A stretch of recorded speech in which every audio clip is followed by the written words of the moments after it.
Is entertainment time, so don't forget to check out Pokemon Mini Get Nostalgia at the end of my videos straight after the battle. So enjoy the battle and enjoy the nostalgia that I have to showcase you guys at the end. So peace and have fun.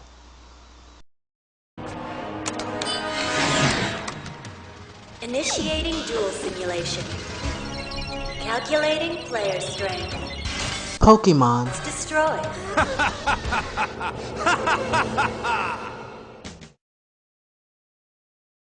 Yo, Chase, just as long as you know, I had to do that for you, bro. Come on, your ego's like bigger than YouTube itself. Anyway, what's happening, YouTubers? KLL 2011 finally back again. Reuniclus battles of yesterday and today. And I have a battle against Chase, aka Kaiba, aka U-turn. That's all he does.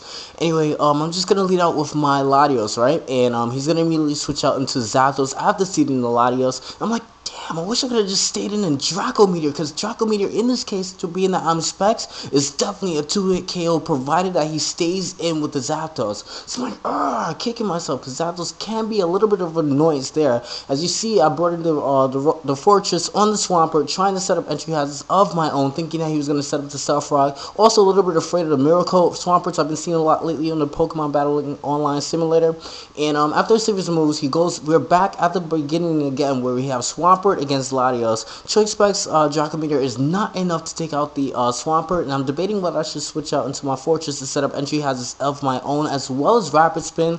But at the same time, I definitely don't want to give him a little bit of like kind of like a switch advantage, because while I'm Rapid Spinning, he could like switch into Zapdos and set up a substitute while switching, but not worth it, ladies and gentlemen, as you guys know. So he's just gonna switch out into Infernape. Definitely go for the U-turn. -4 Draco Meteor won't do anything to that Infernape, so I have no choice but to switch out.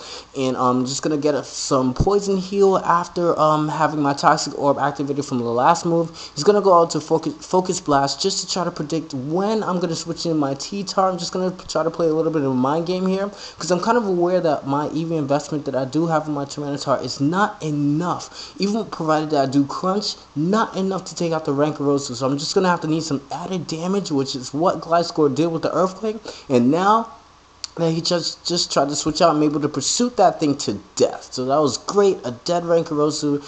Phew. So he's going to switch out into Lucario, because I'm obviously not going to stay with the T-Tar. Great move there. It does kind of have the Justice Heart. I'm not even sure if that's legal at the moment. But, that was a great switch on his part. Great move.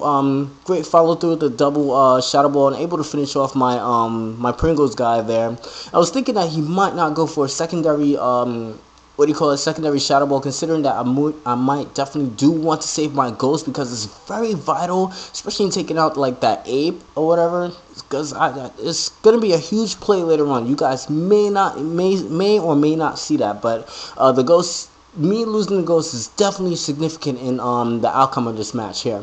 So I go out and use Surf, which is kind of a little bit stupid, because I do actually pack the Psychic, and in this case, provided that Stealth Rock would be in play, I would be able to two-shot the Zapdos with Psychic. So I was a little bit disappointed on my choice of moves within myself, that I went out and did Surf. I'm like, Lucario takes neutral damage from Surf, from Psychic, how come I didn't do Psychic?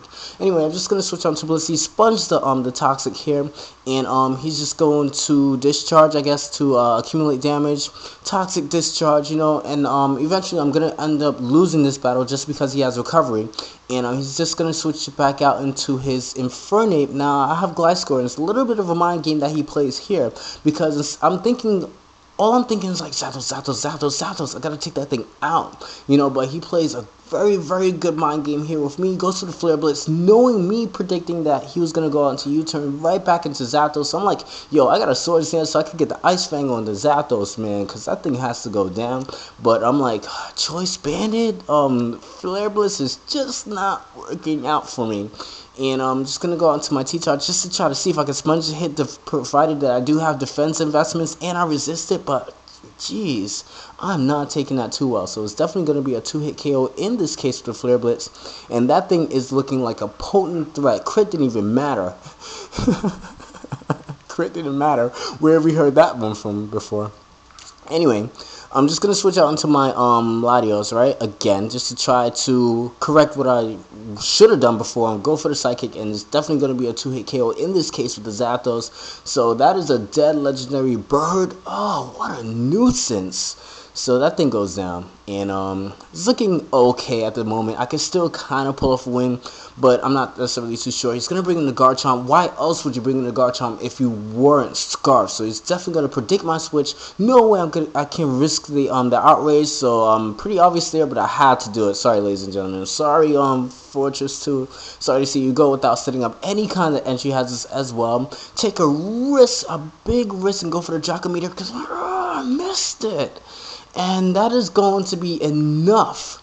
That is a key play right there. Enough to guarantee WileChase's win in this case. So I am actually a special Blissey in this case. I'm like, flamethrower barrel in that Lucario. Where have you seen a Lucario die to a Blissey before? That's just like completely awesome. Crit completely mattered, by the way. That's a little different here in the WileChase battle.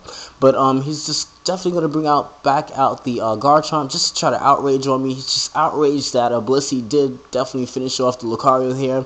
And it's just my own fault in this case, as Wild did mention earlier on his version that I am the product of my own defeat. I just brought in the Sandstorm. I'm helping this guy out. He probably wouldn't have been able to dodge the Jockometer if I didn't have the Sandstorm up there. Couldn't risk doing the Psychic because the Psychic wouldn't necessarily one-shot it in this case. So I have to try to weigh out the turns of outrage, hoping he hits himself in confusion. At the same time, me trying to accumulate a little bit of health so maybe I can take the Flare Blitz. But then me thinking about it again, it's just a losing battle because Infernape is definitely in Blaze range. So I'm just going to try to see if I can protect and you know, whatever. So it's definitely a losing battle in this way. So that was definitely a great game. Definitely had a lot of fun. Choice banded, flare blitz, stab, fire, burn, you know, come on, I don't even have to explain. So that was a great game. Definitely had a lot of fun. And viewers, do not forget to rate, comment, subscribe, and continue to enjoy the rest of my videos. I'll see you guys in the near future. Peace. I'm glad you came here, because now I get a chance to publicly humiliate you again. So take what little dignity you have left and get lost! Oh yeah, you tell him! Shut up, Mokuba. Yo, Kaiba, all jokes aside though, I really want to be like you when I grow up. So, let's just play a minigame to see if I can acclimate myself to match your ego. Rock Harden from Pokemon Stadium 1, enjoy. See you guys later.